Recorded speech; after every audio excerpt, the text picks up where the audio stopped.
Hey there, welcome to the Gyro Step, a Milwaukee Bucks podcast, proudly a part of the Gyro Step podcast network and the Blue Wire podcast network. I'm Ty Windisch. I'm joined as always by my patient co-host Rohan. Katti, Rohan, how's it going? Doing well, It's a little break from Bucks basketball. They don't play their next game until Saturday. We've had a nice little week off here, and we will continue to have some time off. So it's been nice. Yeah, the content's still coming, but the Bucks basketball, at least outside of the weird All-Star stuff we'll talk about later in this pod, is off until Saturday.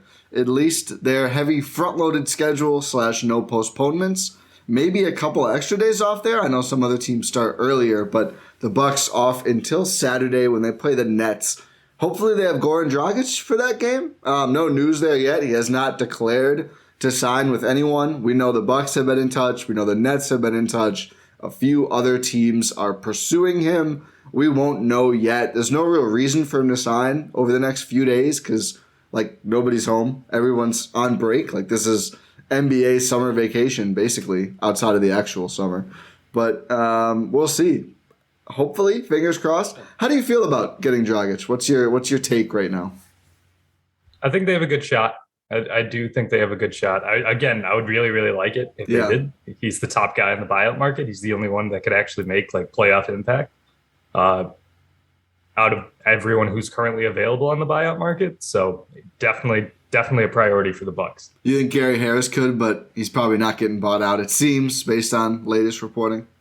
Yeah, which is dumb, honestly. Just do it. But just buy out your whole rotation, Orlando. We need some help. Yeah, they're going to want to lose, aren't they? I mean, I don't think Gary Harris is going to save them. But if you're trying to make your best shot, I don't know. They might be in a position where they have so many young guys already where they're like, we'll take a one or two worse lotto spot and maybe get some positives out of this year. I don't know. We'll see. Yeah, hopefully they buy Gary Harris. We have more to talk about than Gary Harris in Orlando. But fingers crossed on Dragic. No news yet. Could come at really any time. Even if he doesn't sign, the news could come earlier. But he met with the Nets. The Suns now have an opening. I know the Bulls are interested. Bulls, Clippers, Lakers. There's been no reporting about the Suns, but remember 7-8 years ago now? He did see Goran Dragic there. He did not like it in Phoenix, and then sort of got his wish to go to Miami because he really, really didn't like it in Phoenix. that kind of went around for point guards in Phoenix there. Well, because they were all there and then they all left. Yeah, and then Brandon Knight showed up and fell apart, sadly. Still could. It worked out for somewhere. Phoenix. Yeah, kind of. If Dragic goes to the Nets, I'll be actually upset because feels like just a running it back of the offseason where we all salivated over Patty Mills and then he went there. If he goes to I would just call him a bum probably if he goes to a different team because you're not contending. He goes to the Lakers, You're not contending on the Lakers. Come on. Maybe you get a big deal next season or something. Probably not. They don't have the one team I wouldn't be super upset about would be the Bulls. Yeah. But I think But also with the Nets, you're not going to get playing time as much. They're already guard heavy. Well, every other game, there's a lot of minutes open at the one. It's true. And we don't. I guess it depends, how they look at Ben Simmons and how much he can actually play as well. But they had two superstar guards coming into the season. Now they have 0.5.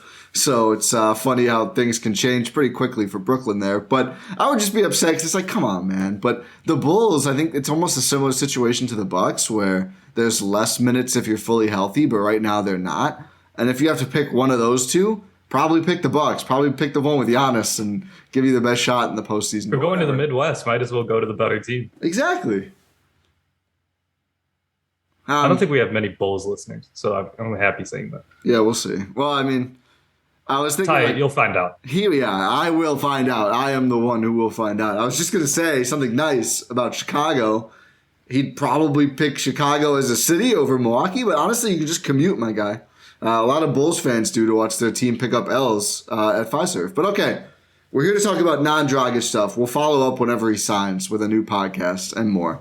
But Let's talk about Khris Middleton, who has inevitably become a lightning rod to Bucks fans on Bucks Twitter. This is my shocked face. No one is surprised. This happens every year. Although people are acting like it doesn't happen every year. And by it, I mean, Khris playing well most of the time, really poorly by his standards some of the time. The new low point, just an awful game before the break. Our playback game against the 76ers, a game the Bucks should have won 8 times over and lost. Really, really tough loss. Had a terrible touch pass out of bounds. Missed, 10 of his 11 threes or something like that. Just terrible. He was 2 of 12. Missed 10 of his 12. There it is. Not a good game for Khris at all. But this just feels like something that happens in regular seasons and also sometimes more rare in the playoffs with Khris. And I don't know, are we just confused that people are surprised at this point? I think it's the extremes of the reaction. And again, I have not been engaging in this discourse. I applaud you for doing so, for stepping into the woods and actually I do the Adam McGee. I do the full Adam McGee. It's like you tweet and then mute the notifications, throw the grenade, just put my phone down. I see them come in. I just skim through. I hit if they're reasonable. I you know what? I changed my Twitter strategy recently. What is that? I'm a blocker now. I block. Ooh. I block fast. And it's not for me. Gonna get up on my soapbox. It's for my dear followers. You know what kept happening? So someone is slightly rude, but not totally over the line or just annoying. And I would click mute, right? So I'm like, well, whatever, yell into the abyss. But then people I follow or who follow me, we have that good relationship, started bickering with these people in the replies. And I'm like, no, leave it alone. Don't do this. It's not worth it. Then the easiest way to avoid that is the block. So yeah, I'm handing out blocks left and right now. That's a good strategy. You're thinking about the followers. I should maybe do that. It's a that happens experience. To me too. I don't want someone to go to my page and be like, oh, Ty said something stupid about the Bucks. Click on it and then get in a fight for 30 minutes. That's what I try to avoid about Twitter. So yeah, that's my new strat. We need respectful replies only. I agree. I've just been my new strategy for the past week and a half has just been tweeting less. Yeah, that's a good one too. But I've been ignoring the discourse because honestly, just let me get on my soapbox a little bit. It's just tiresome. There's no reason. Just this is a general thing. You don't have to just argue with people all the time. Yeah. You can be civil about things, and also multiple things can be true at once. Everyone. Just because you believe in something doesn't mean that you're seeing the whole picture. Doesn't mean that the person you're arguing with is seeing the whole picture. Doesn't mean that I see the whole picture. I'm not claiming to be omnipresent over all of this or anything. Omniscient. I think both work. I've heard it both ways. Well, omnipresent just means you are everywhere. Omniscient means you know everything. Words with Ty in the morning. Yeah. I like it. Yeah, I think I just called myself God if I said I was omnipresent. Which podcast listeners are used to this. In the intro, it's if I learn something. Oh my goodness. Okay, let's move on. But it's it's a complicated issue. There's a lot of different avenues. There's a lot of different ways to look at things. Just because you see things one way doesn't mean that's the only way it can be seen. So let's, for example, take this Khris Middleton discourse. You can say, oh yeah, it doesn't matter because what he's doing right now in the regular season. Look what he did in the finals. Look what he did in the playoffs. That's true. Yeah. That's very true. That's a good way to look at it. You know how else you could look at it? You could look at it in the sense that that happened. What guarantee is that's going to happen again? Because like you said, Ty, it's not like he's been a consistent playoff performer. He's had his highs in the playoffs for sure. Don't get me wrong. He's risen to the occasion on the highest level, on the highest stage. Man dropped 40 in the finals.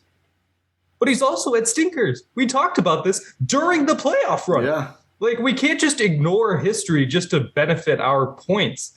He's had stinkers in the playoffs too. Think back to the Raptors series in the conference finals a few years ago. Yeah. Stinker. Yeah, a couple of them. Well, and was that game 2 where Chris and Drew were so bad in the finals and the Bucks definitely could have won? Because Giannis had 40 plus and they should have won that game. Yeah. But Chris and Drew were providing nothing. Yeah. Yeah, but again, it's I just feel like, and this is like a discourse, not even just basketball or sports. This is just a general discourse thing now. There's just no nuance anymore. Like nobody cares. And I think it stems from politics where everything has just become so like all the way one side or all the way the other side. It's like no one is like, here's Khris Middleton, a flawed but great player who has come through when the Bucks needed him the most and let them down a couple times, but he's what they've got. And for a lot of reasons, even if you wanted to, there is no real path to upgrading Khris. I mean, I see all these, it's Dame time. Okay, yeah, you think Khris sucks, but the Blazers are like, yeah, we'll take Khris for Dame. Why not? Sorry, franchise cornerstone guy. We're either building around Dame or rebuilding, but let's just flip him for Khris. Why would we not? I mean, you got Khris, you got Anthony Simons, Nasir Little. That's a contender. They kept Larry Nance. Larry Nance went to New Orleans. Right? Oh, well. Yeah. You got Eric Bledsoe. If they had, he's expired. No, he's not expiring. Yeah, you got Eric Bledsoe and Khris Middleton. What could go wrong? But some competitions, baby. Yeah, there's no real reason, or there's no real availability, I think, to trade him. Like, I wouldn't trade him for CJ. I was having this conversation in our Discord. Like, who's the best player you could actually swap Khris for? And we don't have to dive deep into it, but it's not an inspiring list, I don't think. You can't trade him for anyone. He's in a weird spot. But here's the thing, Ty. This is like, people are going to assume that we're talking about this because we want to. You don't need to trade Khris. No, yeah, no, I'm not absolutely saying not. Yeah, well, it's actually, just this is who he is. We have to accept that. I've accepted it. Have you accepted it? Oh yeah, I mean, this is it's still frustrating, and I want to make this clear too. It's not like we're saying Khris is beyond reproach. I think we are. I don't think this word works in this context, but we are reproaching him. He is being reproached by this mere acknowledgement that this is his game. Like, it's not a positive. We're not saying, oh, we love it when Khris goes 2 for 12 and commits a terrible turnover at the end of a game. But it's like, it's just accepting, like, that's where we're at. And there's going to be some games like this. But it's you're allowed to criticize Khris. And I think that's the other side. You're allowed to criticize just anyone. Again, This is a general discourse thing. You can recognize what this player does really well. You can still believe in this player while also recognizing on a game-to-game basis when he stinks. Yeah, like the 40 piece. That's fine. You can do that. The 40 piece in the finals does not erase the 2 for 12 game, and the 2 for 12 game does not erase the 40 point in the finals game. They're just two data points. They're two things that happened. Like you said earlier, multiple things can be true. And I think that's why Khris in particular is such a lightning rod, because he'll have so many multiple things that are true. It seems like he very rarely is at 25 and 5 on solid 3-point shooting, which is his averages this year, 19, 5 and 5. He's either at 14, 10 and 4 on 2 for a billion, or it's, 28, 4 and 4 on really good shooting. Like, it's like the extremes are so vast, but we've seen like Khris, Drew, and Giannis play well. The Bucks almost always win, and you just need four of those games in a series 4 times into championship. We know this because we saw it happen like literally last year. And again, that doesn't mean like Khris is beyond. No one. We criticize Giannis. Like, no one is beyond criticism on the Bucks, but it's just like being legitimate and genuine. And we're not always correct in our criticisms, but we just call it like we see it both ways. And it's so funny when someone, you get heat for either being like a Khris lover or a Khris hater. And it's just like, no, I'm just analyzing Khris. Like, there's both. There's positives and negatives to his game. And it's just so weird that people get so upset. What are we, 7 months from a championship? Like, yeah. Come on. It's February. Like, it sucks. You can be mad about the loss, but I don't get people who log on and want to, like, have a death feud over the result. Like, Jesus, just log off if you're that mad about Bucks basketball in February. And it's like, it's also the people who are like, oh, you can't be mad, or why is it's like you're upset about other people's reaction. It's like, oh, you're one of the people who are criticizing Khris. Guess what? You don't believe in him. How could you have that reaction? I don't understand. Yeah, it's so tiresome. I think you can be as upset as you want, but you should like don't. It's just weird. Don't target that upset at others. Just be upset with the Bucks and whatever. But yeah, I just, the energy has been so weird lately. And it's just like, everyone wants to be right so bad. And it's like, I don't know. I mean, I guess I get it more for the people who are the diehard Khris believers who want to be right, because at least then that's like, us. We're Khris believers. The Khris, but like the fervent ones. Oh, okay. Like you can't say Khris ever. But yeah, we both love Khris. I mean, we're both Khris stans. 22 up in the rafters for sure. Glad that he's on the team. Hopefully he's on the team after this next contract. But 100%. Yeah, it's just Khris. But we're also gonna say if he had a bad game, he had a bad game. Yeah, because it's just factual. It's that simple. While we're on soapboxes, no one knows what slander is anymore. You say a player had a bad game. This is really Khris slander. It's not slander. He had a bad game. Like if Khris Middleton took me to court, which first off, very hard for a famous person to sue someone for slander or libel, which is good for us. But if Khris Middleton, and I'm sure Dante looked this up. If Khris Middleton also, have you seen Dante's likes?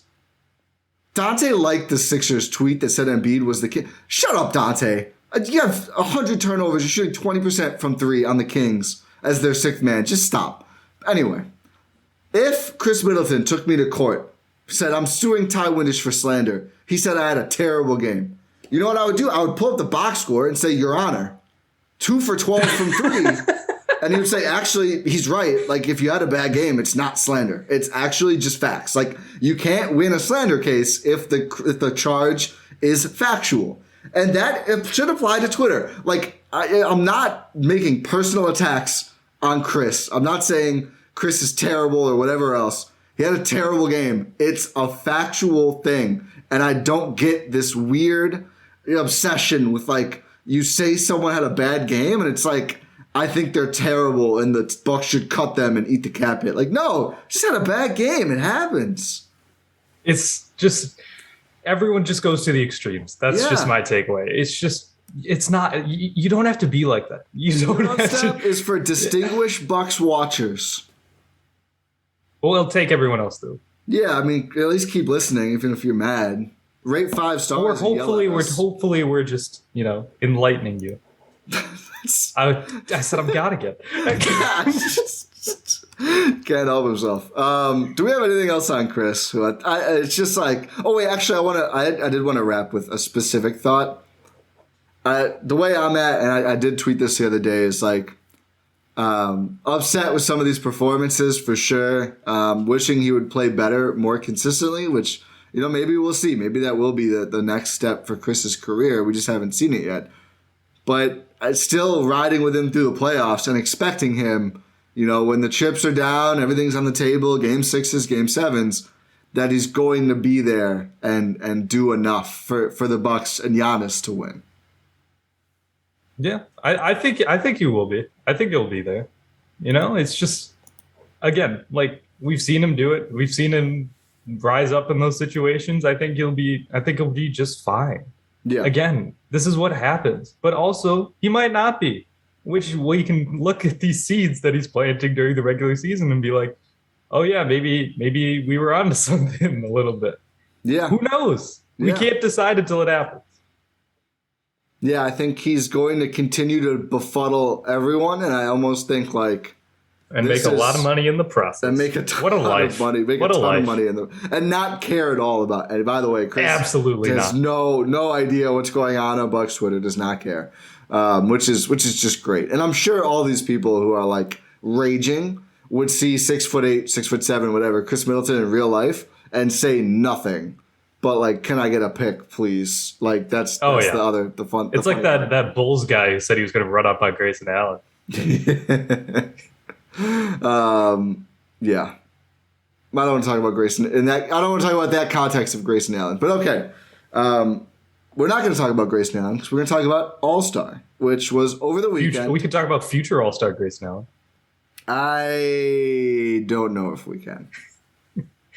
Future 3-point contest? Did he have the 5th or 6th strongest All-Star case on the Bucks this year? Or no, 4th or 5th. I think probably 5th. I think Bobby had a better one. Yeah. I think Bobby Could did. you argue Pat No. over Grayson, not for All-Star? I mean, Grayson's going to put up them flashier numbers. That's true. It was close for a little while there, but Pat tailed off toward the end. Anyway, get well soon, Pat. Let's start with the skills challenge. Oh, yeah, true. Grayson should be back by probably the Saturday game, right? Who knows? Fair. Yeah, hopefully Bembry is back by then, too. But okay, the only Bucks involved were in the skills challenge and the game, right? So no one in the dunk contest. Thankfully, I didn't watch. Seemed like an abomination. No one in the three-point contest, which I didn't watch out of spite for Bobby not making it. I don't care how badly he may have done. No Bucks-related people in the celeb game. I don't know. Actually, they had owner. Was it Lasry who played a couple years ago? He's played for like a few years in a row. He didn't do it this year though. Yeah. And then get me in the celebrity game. I want to do that before I die. Rohan wants to get in there. If you just like put some thirst traps on IG, get a couple thousand followers, you might get in there. And then we had no kids in the Rising Stars game. Mamu and Wara got snubbed, and Lindell got snubbed. So skills challenge, really. What a better weird. case, Lindell or Mamu? Whew. I mean, if you take every single game into account, which obviously they had to have the field set by then, probably Lindell. They both would have been on the international team, which is fun. Mm. All three of the Bucks guys who are eligible would have been, right? No, the Rising Stars was a different format this year. Oh yeah, it was just the teams. That's right. They should go back to the old one. No, I liked it. Oh really? Yeah, it was all right. I didn't watch all of it, but yeah, we watched the YouTube. We didn't. We took Saturday night off. That was Friday. That was Friday. Oh yeah. Oh my God. Why did they do 3 nights? Because they have the celeb game Rising Stars on Friday, then they have the All-Star Saturday night. That's not enough to hold down a night. It's not. But they're there anyway, and you don't want to make Saturday night like a massive thing that takes like 10 hours. Well, I think you can get rid of some of it. Whatever. Okay, so let's talk about the skills challenge, which had Antetokounmpo's in it. Yeah, which neither of us watched live. We didn't watch any of these live. No. I watched the All-Star game live. Yeah, same. Okay, but yeah, this stuff, no. So it was Giannis, Thanasis, and Alex Antetokounmpo because Kostas is overseas. And there's a lot of shooting in this iteration of the skills challenge, which did not bode well for Team Antetokounmpo.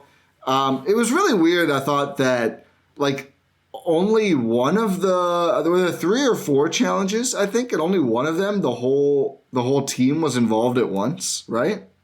Yeah, it was like that passing one, right?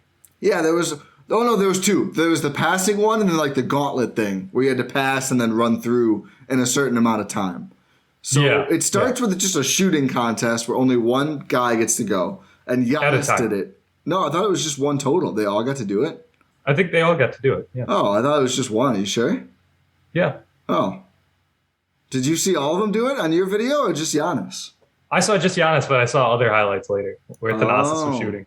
Oh, see, why would that? Why it said full challenge, the video I watched, and now I'm exposed for not having watched it. But the shooting thing did not go well for Team Antetokounmpo. Giannis started so hot, made the 5-pointer, made a 3-pointer, and then it just fell off the rails. Yeah, it fell off fast. But they were going up against Team Rookie, which did they end up winning? Or no, Team Cavs did, right? Cavs did. They were both good teams. So Team Rookie, was it Cade, Evan Mobley, and Josh Giddey? And then Team Cavs. No. Mobley was on Team's Cavs. Yeah, who else was on Team? Oh, Scotty Barnes. Yeah. And Mobley, Garland, and Jared Allen were Team Cavs. Am I missing a team or are there only 3? No, there are only 3. Okay. And yeah, those other teams had a bit more shooting than Team Antetokounmpo, to put it lightly. A bit more non-G Leaguers. Yeah, a little bit more non-G Leaguers as well. But Giannis tried his best to carry. The shooting, he missed a lot of shots that night. I don't know if Giannis took the prep for this as serious as a typical game. I hope he didn't and had some fun with his bros instead. But I don't know. It was kind of a fun event, but super weird. Here's my thing. I realized this when I was watching. Do you think that Giannis did that just so he could say, like, guess who's not skilled if he won it? No, I think Giannis did that just so he could make Thanasis and Alex participants in All-Star Weekend. No, but it's like the skills challenge. You could do it if Giannis wants to change the format of something, he'll change the format of something. Like we saw that this year. Yeah, so but I think you can't tell me that's not in the back of his head, though. No, I don't think so, because I don't know. I think it was because what other? They're not going to let Thanasis in the 3-point contest. Come on, I don't think Giannis has that much sway. He's just like, you know what? Actually, it's me, Steph, Thanasis, Alex, and Alex was like, whoa, hold on. Bobby Portis, Grayson Allen, Khris, Drew, and we'll you just have Bucks and Steph. Yeah, Bucks and Steph is there. Clay as well. But I don't think they should have let the Antetokounmpos take over the dunk contest. That would have. That's what I'm saying. They could have if they would have done that. But also, you can't tell me that Giannis didn't want to be crowned the most skilled or whatever. Could Giannis really have expected to win with this team? Probably. Of course. He did. Of course. Probably did. Bro, if it was a different format, they would have won because Giannis would have carried them to victory. He's a 2-time MVP playing against Scotty Barnes. Yeah, but it's not a game. It's a skills challenge. That's I know. So are you saying Giannis isn't skilled? Is that what you're saying, Ty? He wasn't skilled enough on Friday night or Saturday night. This was Saturday, right? Yeah, this was Saturday. Okay. No, it was Friday. So they do. No, it was Saturday. It was Saturday. Yeah. The passing thing was a weird one. They have to. That's the one they won. Yeah, well, because Giannis carried. Giannis had triple the points of the other two. Yeah, he's one of the best passers in the league. Yeah, and he was the only. I think he made all of his passes. Thanasis just missed sometimes. Some of Alex's came up a little bit short. Alex, yeah, they were short. He couldn't even throw them all the way. Yeah, Giannis said that Alex was the best at Antetokounmpo. I don't know if I'm buying that line. I'm still gonna go with you, Giannis. Yeah, I'm still gonna tentatively say Giannis is the best at Antetokounmpo for now. But also, I will say, in fairness, Giannis hogged the high points ones. He basically said, Thanasis, switch with me every so often because you couldn't just stay at one, and then go over and switch with Alex. I don't really care about that. I'm gonna nail all of these, and he did. And then the obstacle course. Yeah, I thought it was kind of stupid that actually making the shot didn't really matter, at least according to the commentary. So the obstacle course, you make a pass, and I think TA hit it. I think Alex missed it, if I remember right. But all three of them missed every jumper. You had to take a free throw / runner and a corner three. I don't think any of them made any of it. But it sounded like the broadcast was it doesn't really matter. You just have to that's the shots. That's not skills. How is that skills if you just throw the ball up? How is any of this skills? Well, passing, shooting, dribbling, passing through a giant. If you hit the end of that, that's a turnover. The defender's going to go get that. That is not a show of passing acumen. Yeah, no, they definitely made. People were saying that. That was, I think, the most often levied concern about this was the circle is way too big, and it was for the passing things. But the fact that you don't there's no penalty for not making the shot. It's that's silly. Take off 2 seconds or something. Exactly. I mean, it wouldn't have helped. It wouldn't have helped Team Antetokounmpo for sure. I think that kept them in it. And then the end of it is just it's a shooting contest, and they didn't know that. No one knew the rules because there was a tie between Team Cavs and then Team Antetokounmpo to go to the finals to face the rookie team. So they ended up with a shooting contest between Darius Garland and Thanasis Antetokounmpo just to make a three. Shockingly, Darius Garland made it, and Thanasis did not. It was in the other order, though. It was kind of sad. TA takes one and bricks it pretty bad, and Garland just steps up and sinks it so easily, and I was like, oh. That was so funny. It's so Giannis thought they were all gonna get to go, and they just let TA go first because he's the oldest. And then it was just TA. So I think Giannis would have liked to have taken the shot if there was just one. It's kind of wild that Giannis is the best shooter out of all of them. He's just the best in general. So. Well, everyone knows that part, but you figure if you're Alex, you kind of just have one job, right? Just become the shooter of the family to balance out when they all play together? Well, who's going to teach him? I don't know. He grew up in America when Giannis was already an NBA player. Like, I don't know. I guess I was going to say Bucks people, but they also tried to teach Giannis. He is shooting 50% from three this season with the Raptors 905. On what attempts? 1 per game. Yeah, there we go. Something. He's taking, 20? 20. He's 10 for 20. We needed more in this exhibition, Alex. And maybe, is Kostas better shooter than Giannis? Probably not. I wouldn't assume so. Do you think Kostas was pissed that this was this year and not last year, or else he would have gotten to do it? Yeah. He's never shot an NBA 3. This is my shocked face. I mean, in 22 games, you would have thought at one point you're going to shoot 1. No. He went 0 for 3 in his first season from the field. 3 for 3 his second season. Balance. I think we're done with the skills challenge stuff. Yeah, let's talk about the All-Star game. Pretty fun game, actually. It was. I enjoy the All-Star game now.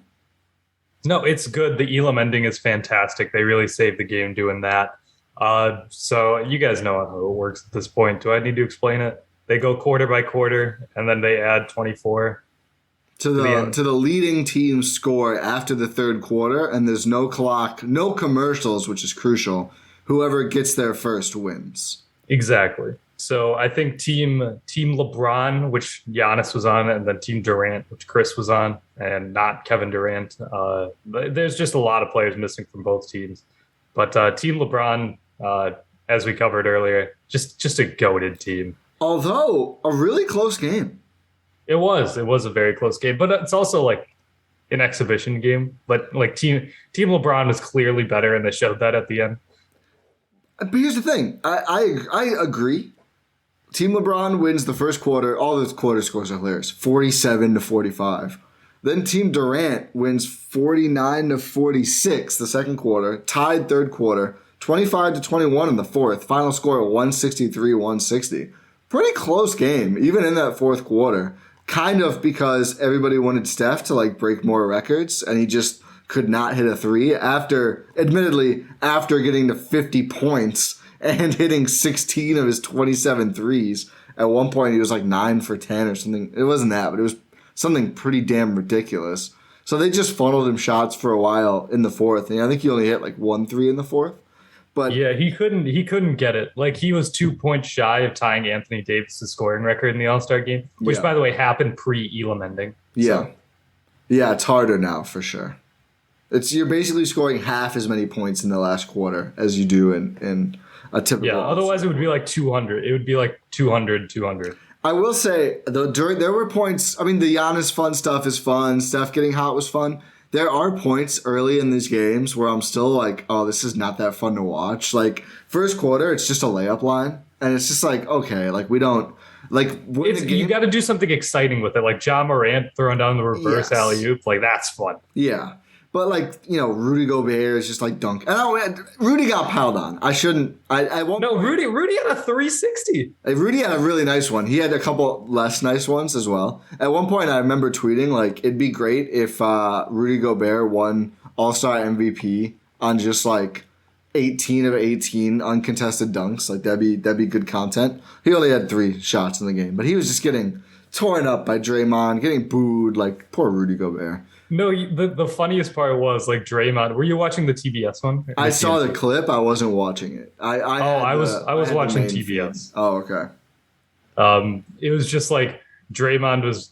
Someone was asking Draymond about oh, you play Gobert, Jared Allen. It's don't compare me to one of those guys. It's oh, you don't want to be compared to Jared Allen? It's nah, the other guy. Yeah. And then 5 seconds later, he's throwing down a 360, and Kenny asked Draymond, "Oh, can you do that?" And he's "No." That's funny.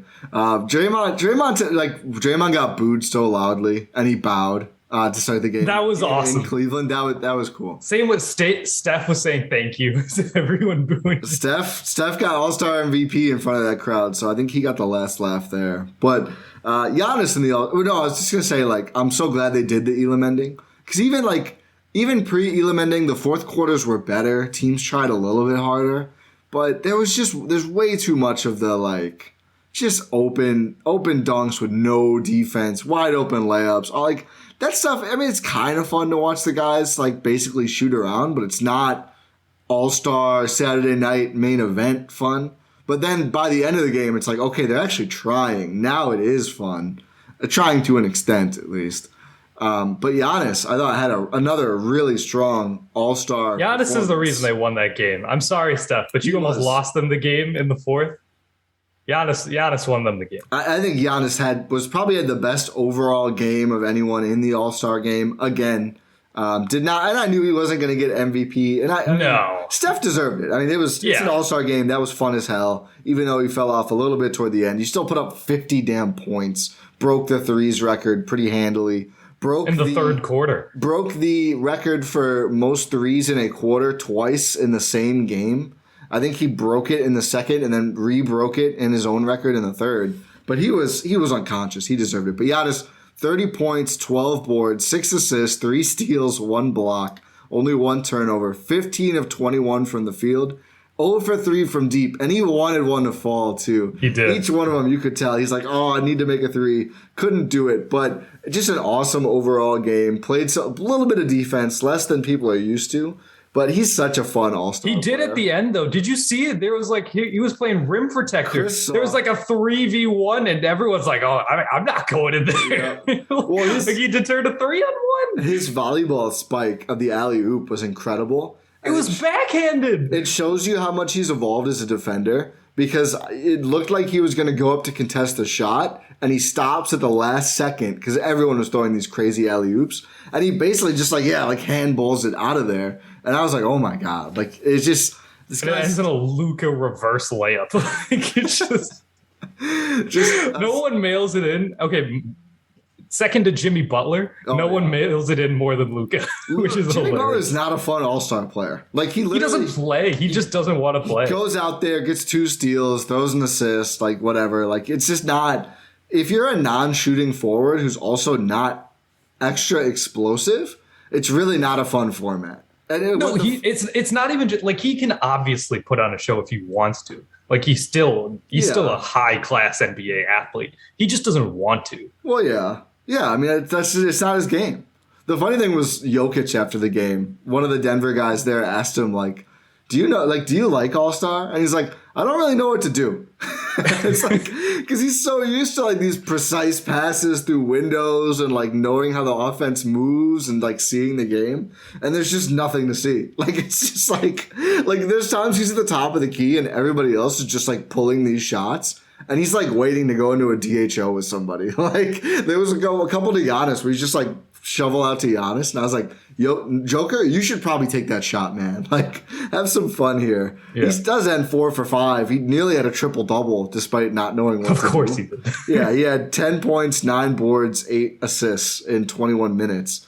But that was just a hilarious quote from him. Yeah, it was just a fun game overall. Khris Middleton on the other side, not a great performance. 1 for 8.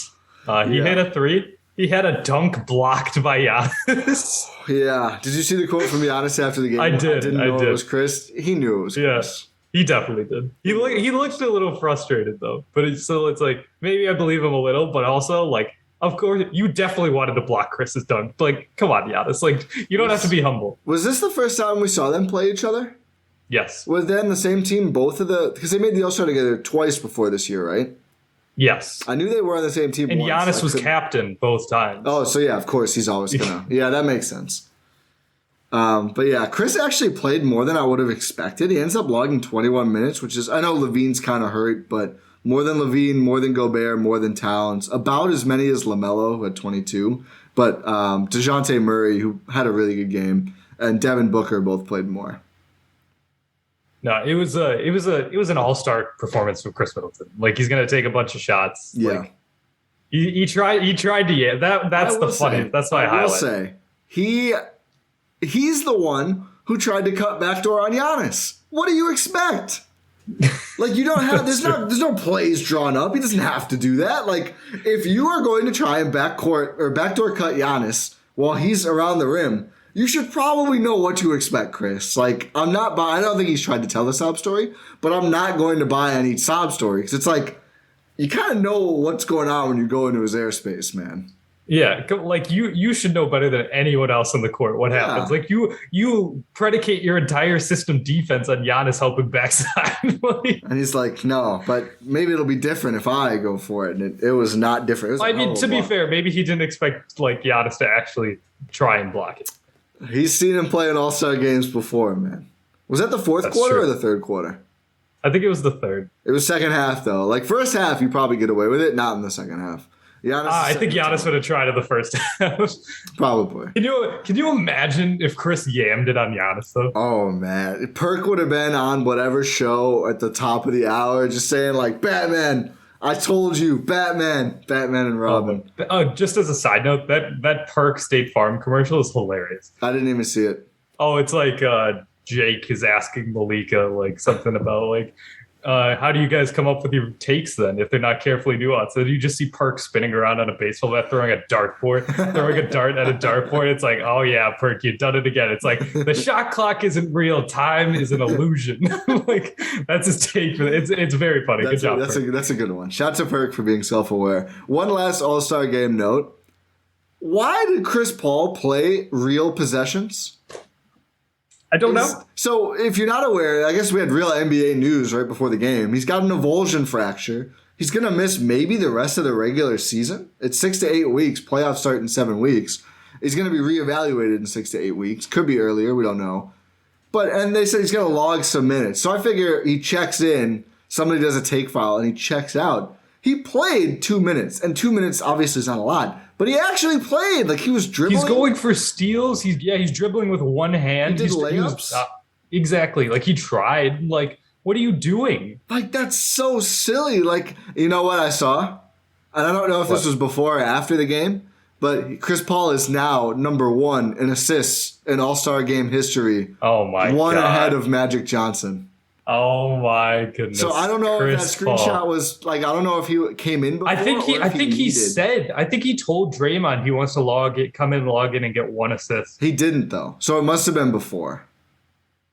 Oh, so then what are you doing, Khris? Yeah, and also like Monty Williams is the coach. Yeah, I know that was Team the other LeBron. thing. So I think it was like Jared Dubin or someone was like, I'm sure the Suns are thrilled that Chris Paul is playing. It was Bontemps. Oh, it was Bontemps. You're right, Tim Bontemps. And I quoted and I was like, I mean, clearly they are. Their coach is the one letting him play. And I know Chris Paul is a star and says a lot, but it's not like there's some rival coach doing the, who was it? Nick Nurse who ran. So Nick Nurse ran somebody injured into the ground, right? Was that Isaiah Thomas? Or who was that? I don't remember. Somebody. He's definitely Nurse, though. I know this is a talking point that Nurse, like, purposefully, and it's like, just check yourself out. It's All-Star game, but whatever. But yeah, it was Kemba. It was Kemba Walker. But again, it's like, Kemba, just don't, like, these guys, come on, it's an All-Star game. Like, the Bucks would. Just say you don't want to play. Yeah, or just, again, like, log 2 minutes or whatever. I mean, Kemba's thing, it was like running his knee into the ground, I think. And it's just like, just don't do that much. But I know it's a big deal for players, but I thought that was pretty silly.